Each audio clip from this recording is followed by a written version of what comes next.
A paz do Senhor Jesus. Quero aqui estar dando continuidade na série a respeito da armadura de Deus. No vídeo passado eu expliquei do 10, Efésios 6, 10 até o 13, e hoje eu estarei falando do versículo 14 em diante. E eu quero aqui, antes de entrar nos itens desta armadura, falar um pouco sobre exemplos, de armadilhas, de emboscadas, de ciladas que o inimigo tenta trazer, aplicar na nossa vida. E por que eu quero comentar sobre isso? Para nós entender a importância de cada item, de estar revestido com cada item da armadura de Deus. Nós precisamos entender, irmãos, porque se eu entendo sobre com o que e com quem eu estou lutando, eu vou procurar me revestir.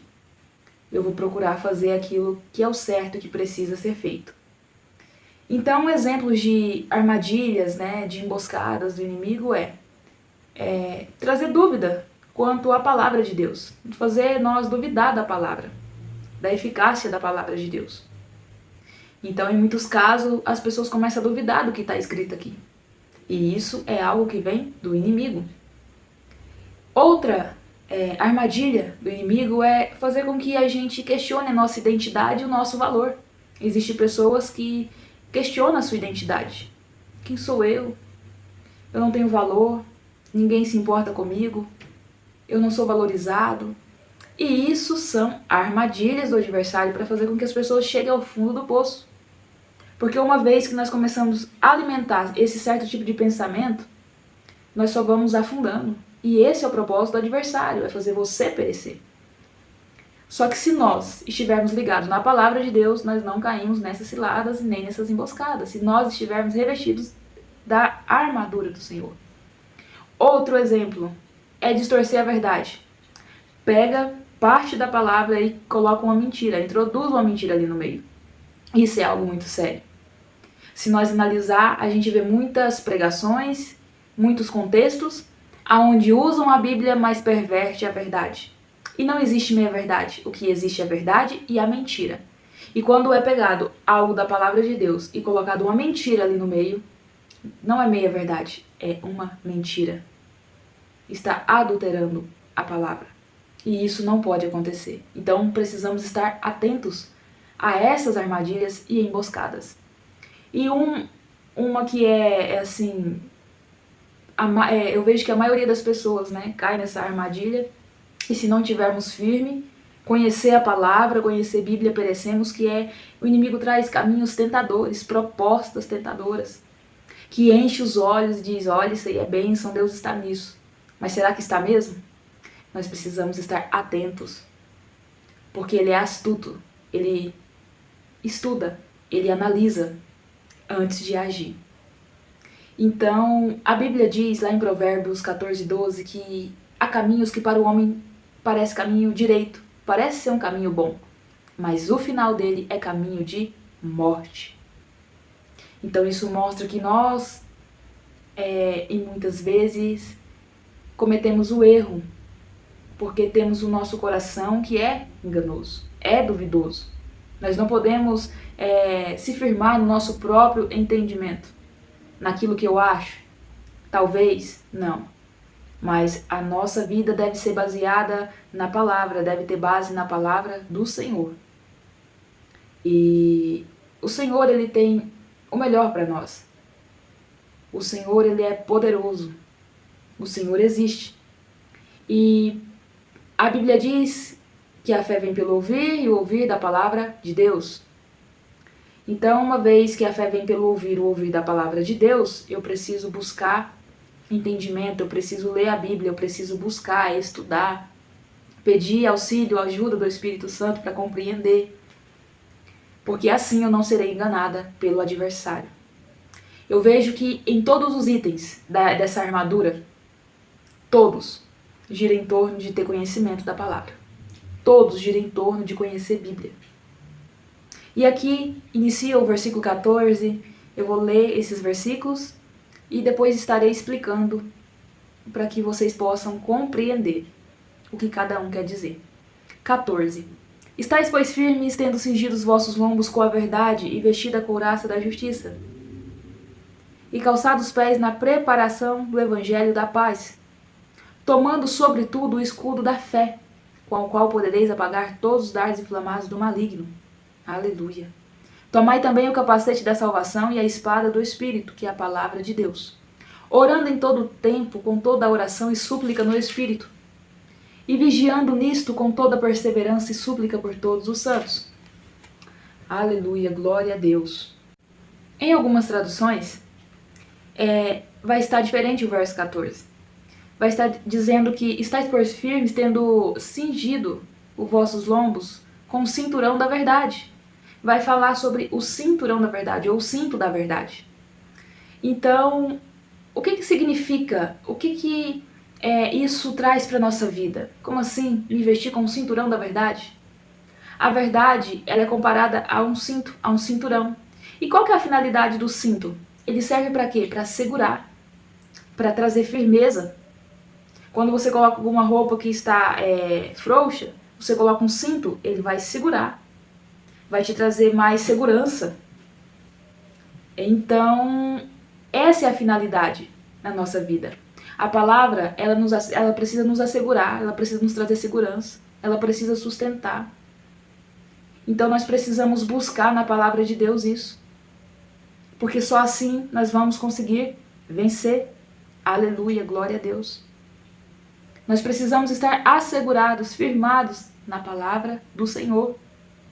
Não há outro meio. Ela precisa estar na nossa vida.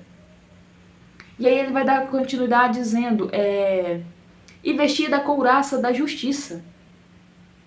O que é a couraça? Qual que é a função da couraça? Um soldado, ele quando vestia, colocava suas armaduras, a couraça ela serve para proteger esses órgãos.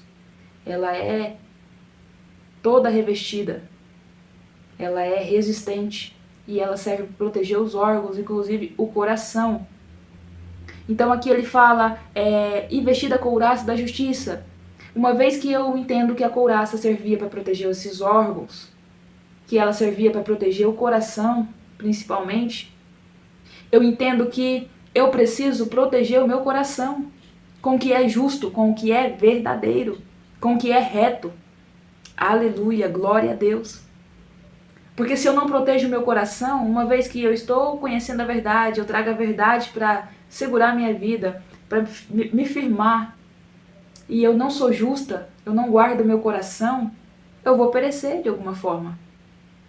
Eu quero que você tenha em mente isso, que não é alguns itens da armadura de Deus, mas é se vestir com toda a armadura de Deus, com todos os itens. Nesse momento, eu aconselho você a pegar um caderno, a pegar a sua Bíblia e acompanhar esse estudo. A meditar, pedir ao Espírito Santo para que fale com você, que revele a você a palavra e você escreva. Meu intuito é que você venha vencer na vida, é que você venha lutar com as armas certas, é que você venha entender que quando vier alguma afronta, não é o homem, não é a mulher, mas existe Satanás por trás dessa pessoa, para te entristecer, para fazer com que você caia, para fazer com que você retroceda. Mas há um Deus poderoso que deixou esta palavra, que é como um manual.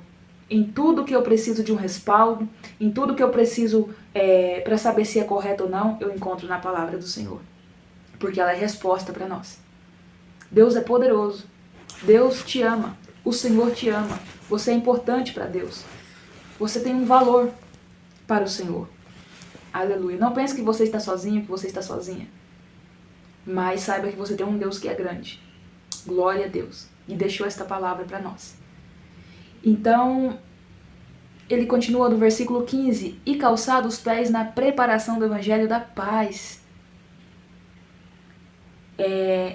Calçado os pés. O soldado, quando ele ia para a batalha, ele usava uma sandália resistente, que fosse trazer estrutura, que fosse uma base para ele ali, aonde ele não viesse escorregar, vacilar o seu pé. Que diante da batalha, de acordo com seus movimentos, ele não tropeçasse, ele não caísse, mas que trouxesse firmeza. E nós precisamos estar firmes, calçados nossos pés na preparação do evangelho da paz. Nós precisamos estar firmados nisso e não em filosofias do homem, mas firmado nesse evangelho, não pregar outro evangelho, não pregar mentira, não pregar filosofia, não pregar achismo, mas pregar o evangelho da paz. O Senhor Jesus nos deixou uma ordenança em Marcos 16:15, que é: ide por todo mundo e pregai o evangelho a toda criatura. Então nós precisamos calçar os pés na preparação do evangelho da paz, no preparo desse evangelho. Nós precisamos fazer aquilo que o Senhor nos ordenou. E para isso eu preciso calçar meus pés nessa preparação, no que é verdadeiro. Hoje o engano está aí. E Jesus, ele nos advertiu acerca desse engano. Acautelai-vos, cuidado para que ninguém vos engane. Então, assim, e ele fala também sobre quantidade, né? Porque muitos virão o nome dele. Quando diz muitos, é quantidade, não é alguns, não é só 10, não é 50, não, é muitos. Então nós precisamos estar atentos. Atentos para a verdadeira palavra, que é a Bíblia. Aleluia, glória a Deus. Aí no verso 16 ele vai dizer: tomando sobretudo o escudo da fé, com o qual podereis apagar todos os dardos inflamados do maligno. Alguém sabe aqui o que é um dardo? Você sabe o que é um dardo? O dardo, você já viu aquele brinquedo que eles colocam na parede, aí tem ali, ele tem a ponta bem aguda, fininho, e a pessoa mira e tenta acertar o alvo? Pois é, o inimigo tem dardos inflamados, com fogo. Diante de uma batalha, eram lançadas flechas, flechas que na sua ponta tinha fogo. E ali era lançado na guerra. E se o soldado não tivesse com o escudo, ele era atingido e morto. Era um dardo inflamado ali pelo adversário diante de uma guerra. E Paulo traz para nós essa comparação, que nós precisamos tomar sobretudo o escudo da fé. A fé é um escudo. No vídeo passado eu citei um exemplo do que aconteceu comigo, aonde eu precisei usar esse escudo da fé. E esse escudo não é em algumas vezes, não é em alguns dias, é todos os dias, porque a nossa luta é diária. Então nós não podemos abaixar a guarda, nós não podemos desanimar, mas nós precisamos crer que existe um Deus poderoso, que existe um Deus que ele luta por nós, ele guerreia por nós. A gente vê no Antigo Testamento, ali em Juízes, alguns textos onde vai dizer que o povo de Israel saía a pelejar, mas quem entregava o inimigo nas mãos deles era Deus. Era Deus que entregava o inimigo na mão do povo. Era Deus quem fazia. E hoje não é diferente. A Bíblia não mudou. Nós podemos até mudar, ter opiniões, achar, mas a palavra continua sendo a mesma. O mesmo Deus que operava milagres no Antigo Testamento, no Novo Testamento, é o Deus de hoje, que ainda continua operando milagre. Mas e aí? Você tem tomado esse escudo? O escudo da fé? Você tem fé para ver milagres? Você tem fé para crer que Deus pode mudar a sua situação e a sua vida? Fica essa pergunta. Não, eu não tenho essa fé. Eu não estou tendo fé o suficiente. Peça ao Senhor. Porque o Senhor, Ele quer te abençoar. Ele quer acrescentar a sua fé. Porque Ele é poderoso. Aleluia, glória a Deus.